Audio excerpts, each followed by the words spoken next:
반갑습니다. 오늘도 좋은 아침입니다. 찬송가 384장 찬송 드리겠습니다.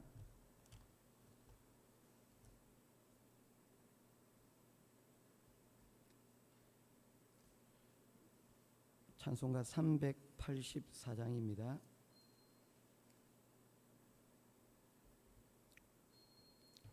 나의 갈 길 다가도록 예수 인도하시니 내 주 안에 있는 긍휼 어찌 의심하리요.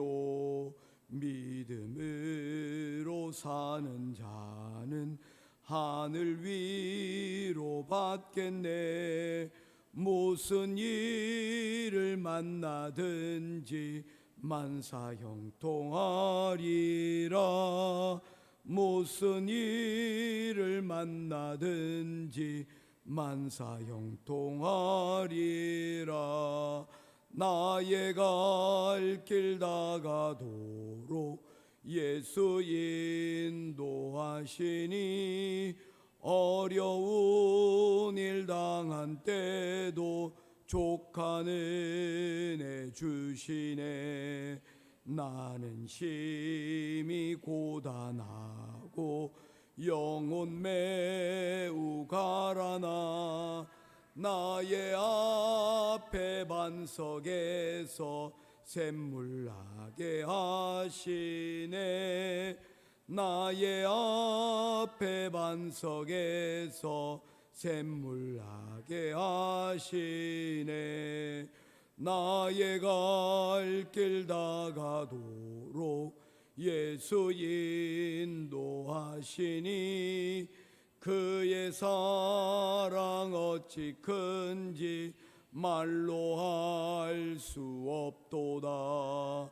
성령 감화 받은 영혼 하늘 날아갈 때에 영영 보를 나의 찬송 예수 인도하셨네. 영영 보를 나의 찬송 예수 인도하셨네. 아멘. 찾으실 하나님의 말씀은 에스라 성경 제2장 말씀입니다.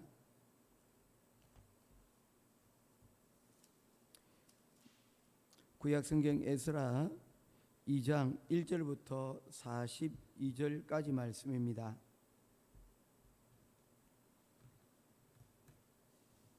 한 절씩 보겠습니다. 옛적에 바벨론 왕 느부갓네살에게 사로잡혀 바벨론으로 갔던 자들의 자손들 중에서 노임을 받고 예루살렘과 유다도로 돌아와 각기 각자의 성읍으로 돌아간 자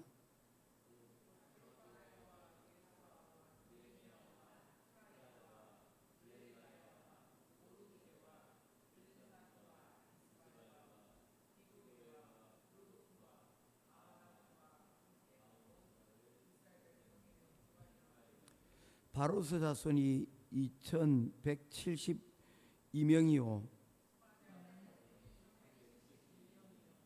아라 자손이 7075명이요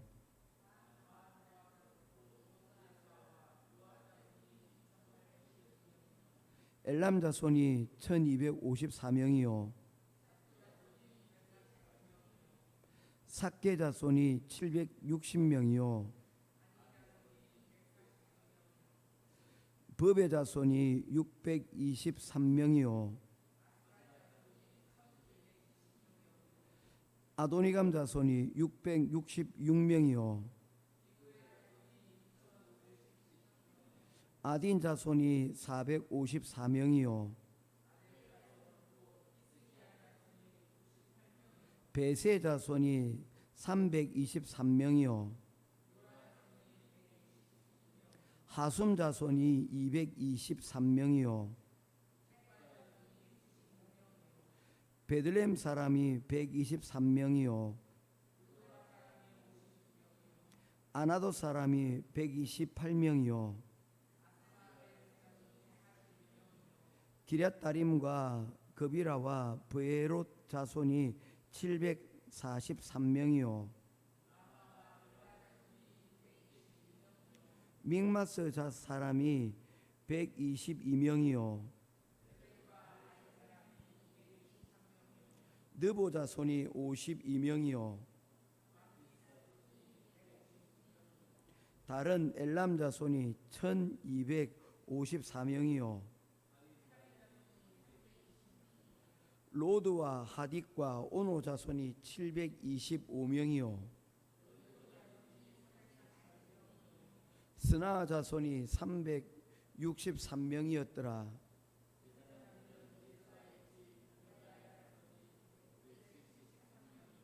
임멜 자손이 1052명이요 하림 자손이 1017명이었더라.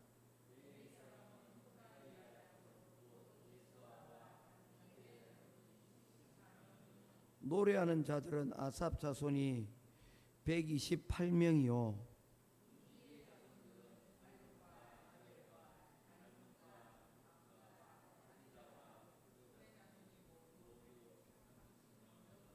아멘. 혹시 학교에서 예전에 뭐 출석 부를 때 혹시 기억나십니까? 한 명 한 명 이름을 불렀습니다. 요즘은 이름을 부른다 그러더라고요. 그런데 예전에는 수가 너무 많아서 이름을 부르지 않고 번호로 불렀습니다. 1번, 2번, 3번 예, 그렇게 이름이 불려졌습니다. 그래서 이름보다도 번호가 익숙했던 시절이 였습니다. 그거는 가만히 들여다보면 요즘 교도소 가면 이 수험 그 넘버로 수형 넘버로 이렇게 불려진다 그러더라고요. 그래서 이름을 부르지 않고 몇 번 이렇게 부른다는 거예요. 뭐 또 인권에 문제가 있지 않냐 생각을 하는데 사실 교도소에 있는 사람은 자기 이름이 불려지는 걸 별로 원치 않는답니다. 왜냐하면 그곳에 이름이 불린다는 것은 어쩌면 자기 신분을 노출하는 것이 될 수도 있기 때문에 오히려 방해가 된다는 거예요. 자기 이름을 감추고 싶다는 것이죠. 출석을 부를 때 그리고 내 이름을 내가 그때 다 대답할 때 내 존재감이 뚜렷하게 이렇게 느껴지는 그런 순간입니다. 반대로 이름이 불려지지 않는다면 아무도 나를 모르는 것 같고 존재가 흐릿해지는 그런 순간이 여러분 들기도 합니다. 오늘 본문은 바벨론 포로들이 이제 페르시아에서 다시 예루살렘으로 귀환할 때에 그들의 이름을 하나님께서 불러주시고 있는 것과 같은 장면의 이야기입니다. 긴 명단입니다. 오늘 1절부터 42절까지의 말씀은 숫자에 대해서 주목을 하고 있고 그리고 43절부터는 그곳에 개인으로 왔던 사람들의 이야기들, 그 가족들의 이야기들을 이름으로 기록을 하고 있습니다. 긴 명단들이지만 사실은 이 이야기 가운데서 우리에게 들려주는 메시지가 있습니다. 하나님은 우리를 알고 계신다는 것입니다. 우리는 결코 잊혀진 존재가 되지 않는다라고 말씀을 하고 있는 것입니다.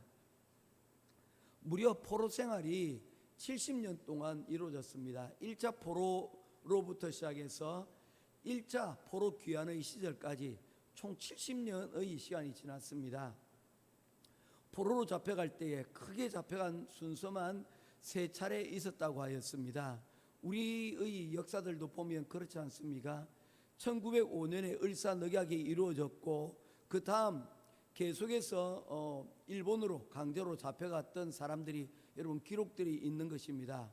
아픈 강제징용의 사람들의 이야기도 있고 또한 위안부로 전쟁터에 또는 학도병이라는 이름으로 전쟁터에 끌려갔던 그러한 우리의 조상들에 대한 이야기들이 여러분 있는 것입니다. 이처럼 이스라엘도 3차례에 걸쳐서 잡혀갔는데 가장 먼저 잡혀갔던 그 사람들의 기간과 그리고 처음으로 돌아왔던 그 기간이 약 70년의 시간이 되어진다는 것입니다. 그럼에도 불구하고 하나님께서는 그들을 잊지 않고 계셨다는 것입니다. 그들의 이름을 지금 다시 불러주고 있는 것입니다.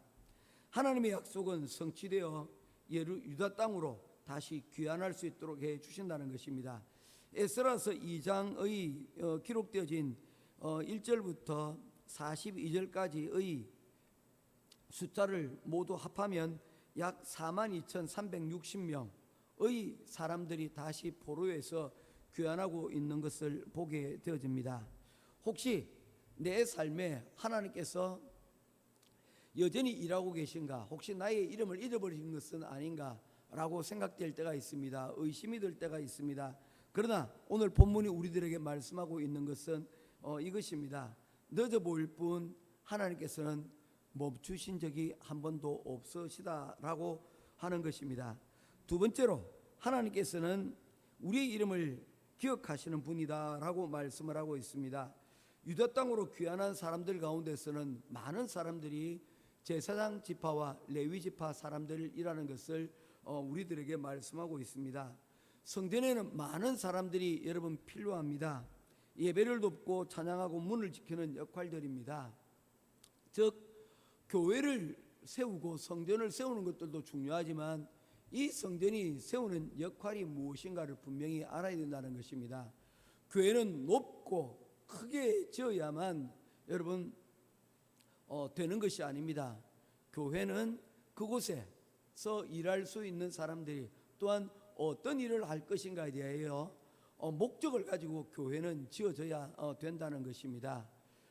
따라서 성전만 크게 짓는다고 되는 것이 아니라 그 성전이 지어진 그 성전이 어떤 역할을 감당할 것인가, 목적이 더 중요하다는 의미가 되겠습니다. 오늘 이 사람들은 포로에서 귀환하여서 어떤 목적을 가지고 있습니까? 예루살렘의 무너진 성전을 다시 재건하여 세우는 것입니다. 그런데 공사를 잘하는 사람들만, 일 잘하는 사람만 데려가고는 그 성전이 완성된다 할지라도 그 성전은 빈 껍데기에 불과하게 될 것이라는 것입니다. 우리가 선교지를 보게 되어지면 한국의 교회와 성도들은 선교지에 교회를 짓는 것을 굉장히 갈망하는 사람들이 있습니다. 내가 죽기 전에 나 교회를 하나 짓고 싶다. 그런데 한국에서 교회를 짓기가 쉽습니까? 그렇지 않지 않습니까? 땅도 그렇고 건축 자재도 그렇고 이왕 짓는 거 좀 잘 지으려다 보면 그냥 10억 원 훌떡 넘어가 버리는 거예요.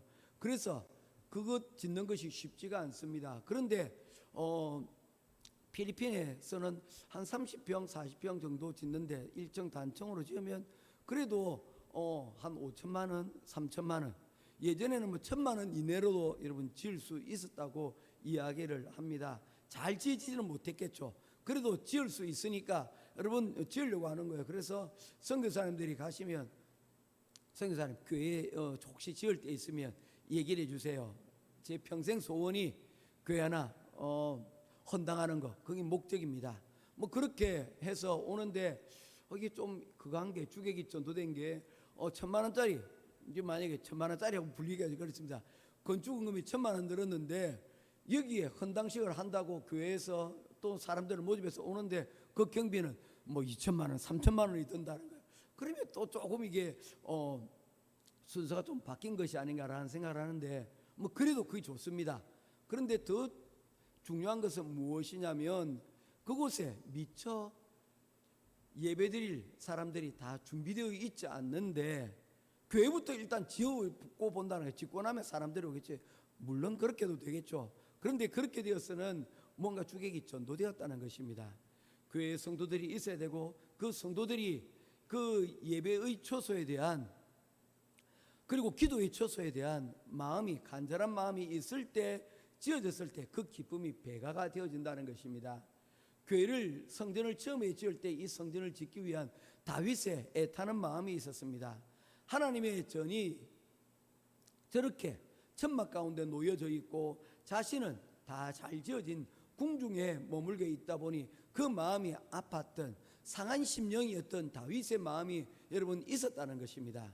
그래서 그 성전은 그의 아들 때에 지어질 수 있었다는 것이죠.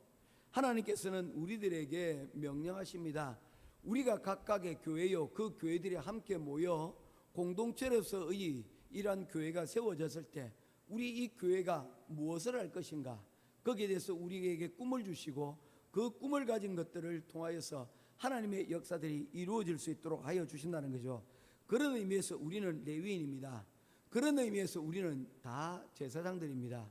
우리 각자의 위치에서 교회에 필요한 곳에 하나님의 이름이 쓰여질 수 있는 곳에 쓰임받을 수 있는 저와 여러분 될 수 있기를 주님의 이름으로 축원드립니다.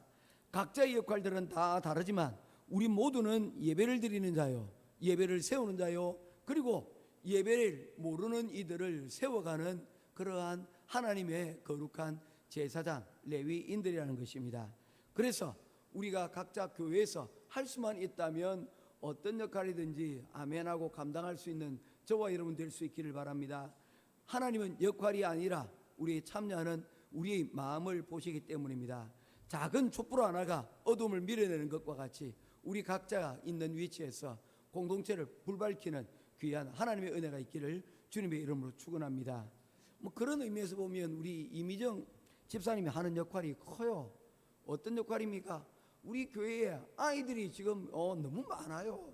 얼마나 감사한지 모르겠습니다. 우리 미정 집사님의 그 손자, 손녀 4명이 여러분 우리 교회에 불을 밝혀주고 있는 거예요.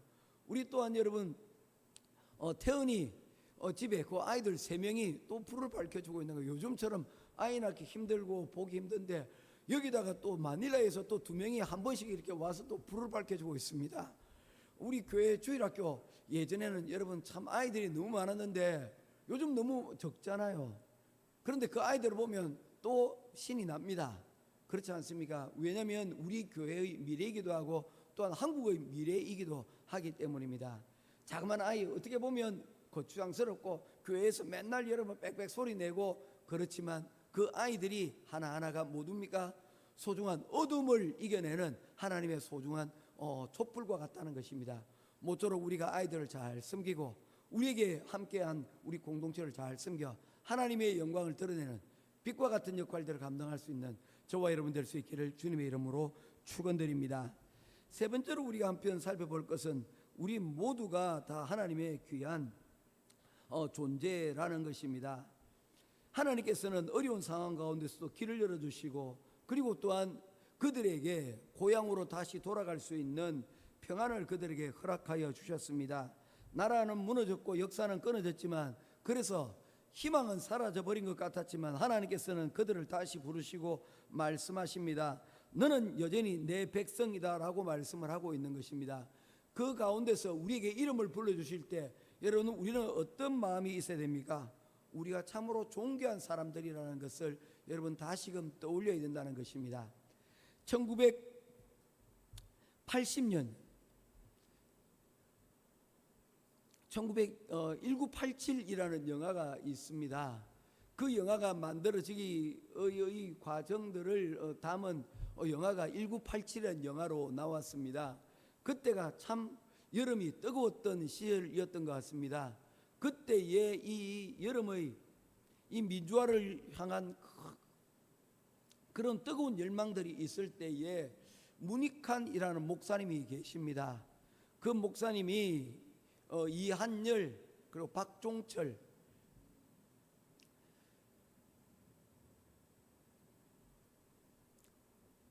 그 2명의 학생이 길거리에서 노제를 지내는 것 가운데 등단하셔서 연설을 하게 되었습니다. 그런데 그 연설의 내용이 저는 참 울림이 있더라고요. 어떤 연설이 굉장히 뛰어난 호소력 있는 이야기가 아니었습니다. 그 이야기는 다른 것이 아니라 그들의 이름들을 하나씩 하나씩 불러주는 것이었습니다. 민주화의 현장 가운데서 목숨을 잃었던 한 사람 한 사람들의 이름, 알려진 박종철, 이한열 이 2명의 이름뿐만 아니라 그 동안에 있었던 수많은 그러한 희생을 당하였던 사람들의 이름을 하나씩 하나씩 불러주는 것이었습니다. 저는 그게 그렇게 울림이 있더라고요.